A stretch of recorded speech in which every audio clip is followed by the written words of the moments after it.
Hi, Chris Maloof with Cross Country Financial. After a tough start for stocks in 2022, investors are looking for a reason to expect a rebound.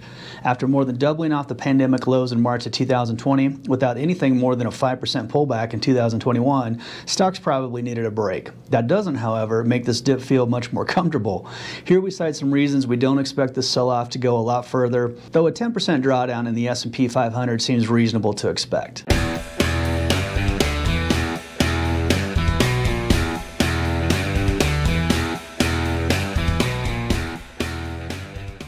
Tough start to the year. It's been a rough few weeks for the stock market. Fears of rising rates and the Federal Reserve pulling back its stimulus more aggressively than previously anticipated to fight high inflation have caused most of the market jitters.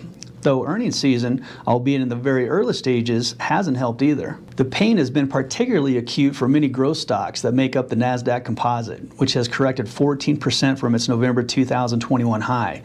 This is the third worst start to a year ever for the NASDAQ. Though it was positive the rest of the month, the last 5 times it was down 5% or more year to date through January 20th.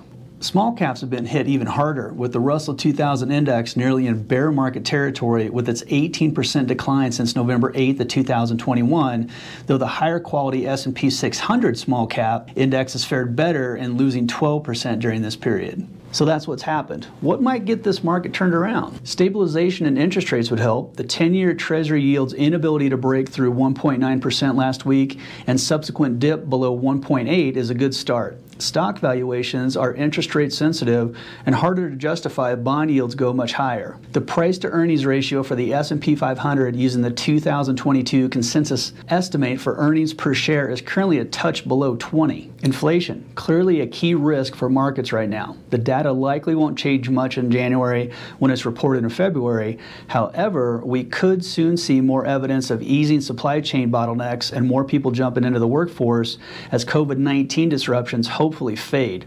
There are near record 10.5 million open jobs in the U.S. now compared to less than 7 million pre-pandemic in December 2019. When the market begins to gain more confidence that inflation will start coming down, hopefully as winter turns to spring, inflation may turn from stock market detractor to a contributor.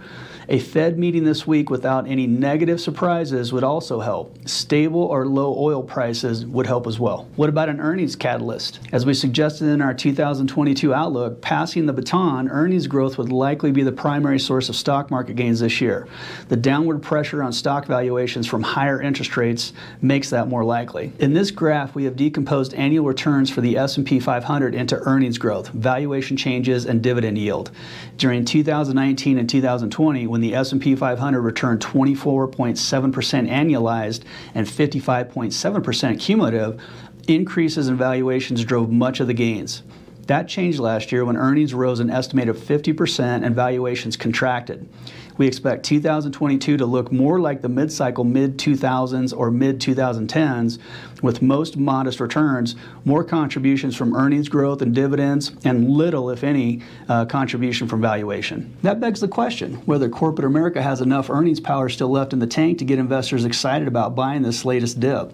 We wrote about the challenges facing corporate America this earnings season in our earnings preview, including supply chain disruptions, wage and other cost pressures, and the Omicron COVID-19 variant, all of which make it tough to predict if earnings season will be a catalyst for a turnaround. Still, we lean toward the rest of earnings season providing some support for stocks for these reasons. Despite these challenges, with about 70 S&P 500 constituents having reported, index earnings are still tracking 5% upside in line with the long-term historical average.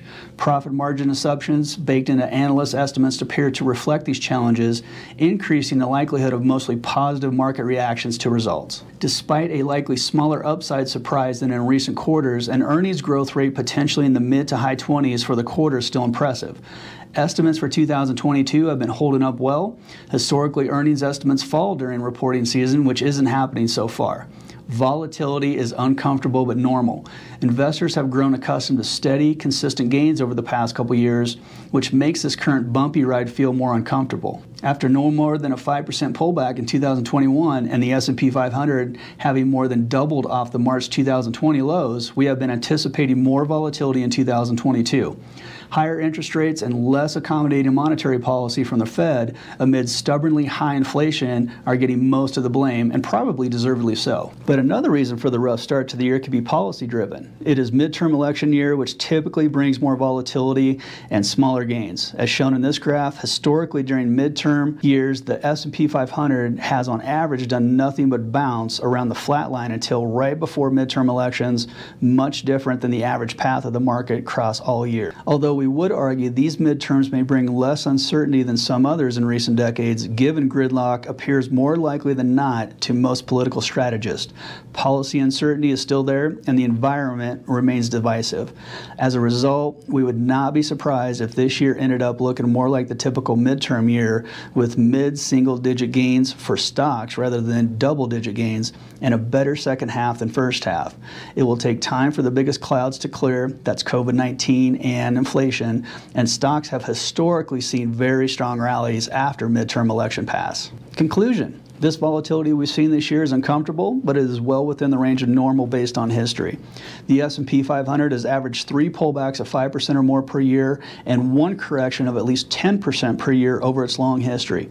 After just one 5% dip last year and huge gains off the 2020 lows, we were due for a dip. This pullback in the S&P 500 could easily go up to 10% or even a little more. The average max drawdown in a positive year for stocks is 11%, but based on the still solid overall economic and earnings backdrop, our expectation that the inflation clouds may soon start to clear, and the stock market's historically solid track record early in Fed rate hike cycles, we wouldn't expect this pullback to go much further. We continue to see the value on the S&P 500 at the end of the year being around 5,000 to 5,100, more than 12% above Friday's closing price last week. If you found this information beneficial, hit the like button, hit the subscribe button, and have a great week.